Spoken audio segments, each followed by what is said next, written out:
I always dream of being hit by a deer. I'm walking and I'm listening to my favorite podcast and suddenly, bam! Of course, there's no blood. Only my glasses are broken. Even the podcast is still playing. It takes a while until someone finds me and calls the ambulance. They say it's a concussion. They tell me I'll make it. You didn't make it. I remember every name, every phone number, every street address I lived in, every country I had been to, dates of entry, passport numbers, in all 10 seconds I had.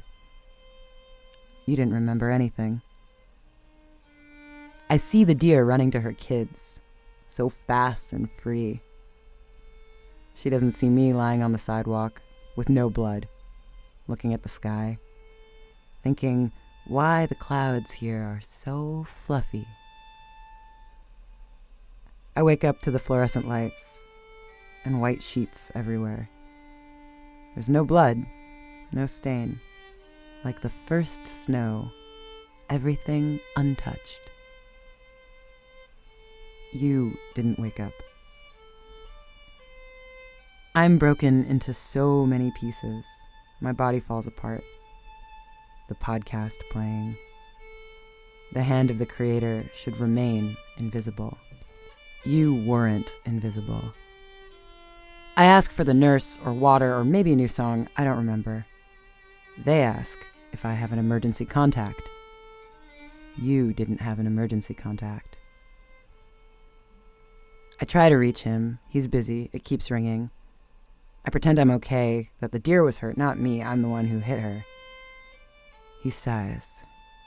He says he needs to go, but he'll be back. He never came back.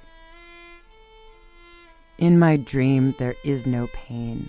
It's all gone. There's only white noises, white sheets, and a long list of names and numbers that I have to remember. You didn't dream.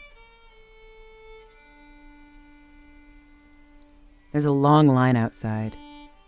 It's raining. It's cold. Some have been here all day. Some all life.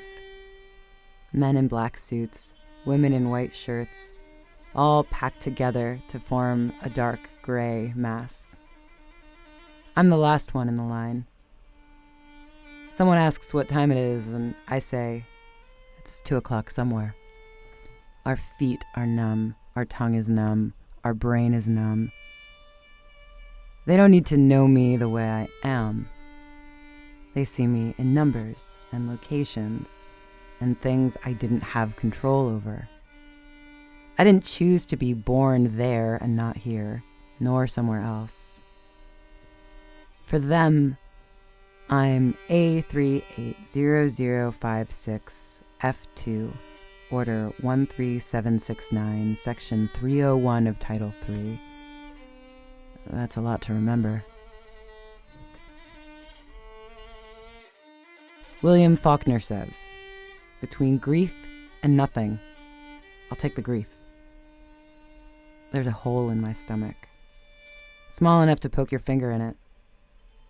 Big enough to see through me. And of course, there is no blood. Still cold and wet and numb. Do I ever get to the other end? The phone is ringing. Nurses rushing into the room. The woman next to me stopped breathing. Did they ever ask her for an emergency contact? I close my eyes and breathe. I don't want to forget breathing the way she did. They ask for my signature, and right and left 4 fingers first, followed by the 2 thumbs. They look into my eyes to see if I look like one of them. You weren't one of them. They say it's random, but I know it's not. How can my dark hair and dark eyes and not so white skin be random? How can my accent, my last name, and my country of birth be random? It wasn't random. My fingerprints are all over the map.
This is hard.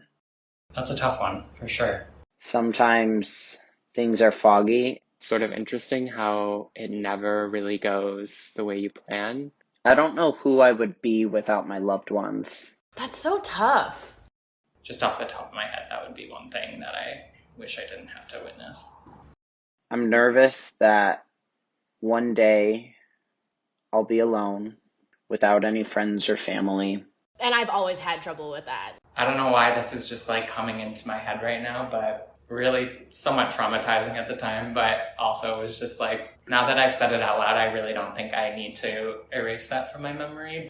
I am getting older, my parents are getting older, just this moving all the way. You know, I deal with a lot of anxiety on the personal level, and When you move somewhere new, you get to choose who you want to be, and you have to define that for yourself. So now I feel a lot more emotional than I ever have been. Distance can also hurt. I hate the process of moving. I hate packing and driving however many miles, and Losing family or my closest people to me is just, it's a huge worry. I'm definitely envious of those people who were born and grew up all their life in the same house with their two parents. I also know that I'm not very good with saying goodbye, whether it's, The thought of failing or falling completely on your face and having to give up your ambitions to restart. it's just the one thing that's always gotten me. saying that now doesn't seem like a very long time, but it felt like an eternity. My mother, She doesn't show fear. You know, I'm really close to my mom too, but I've already put something in my head that makes me not think about it as much.